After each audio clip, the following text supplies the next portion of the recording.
Hey everybody, what is going on? I hope you guys are all doing well, and welcome to another tutorial video. In this video, I'll be explaining to you guys how you can access your email on cPanel. So let's get right into it.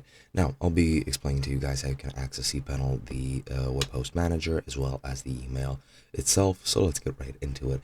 Now, cPanel is pretty much a web hosting service. Well, not a web hosting service, but a web hosting tool, which allows you to, well, better manage your site.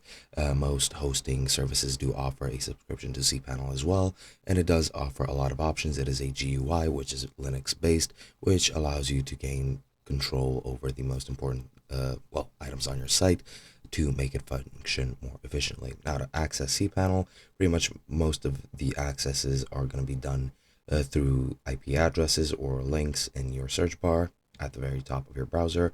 And to access your cPanel, you just need to go over the server's IP address, 192.168.0.1, and then colon for the port is 2083, and that will access cPanel with an encrypted connection over your IP address. And to access it with your domain name, you just enter your domain name.com colon the port number 2083, and that should be it. Then you just need to enter your username and your password, click login, and the home interface will appear.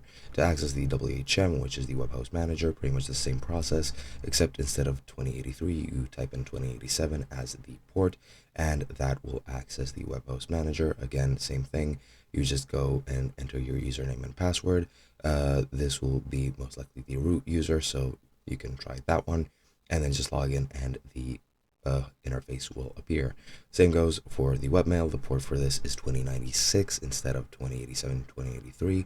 You just enter 2096 after your IP address or your site URL. Of course, all of this is started, or it follows the HTTPS secure protocol. And then again, just enter the username in the username text box, the password in the password text box, click login, and then you'll access your webmail interface. And that is pretty much all you need to do. Hope you guys enjoyed, and I'll be seeing you guys in another video.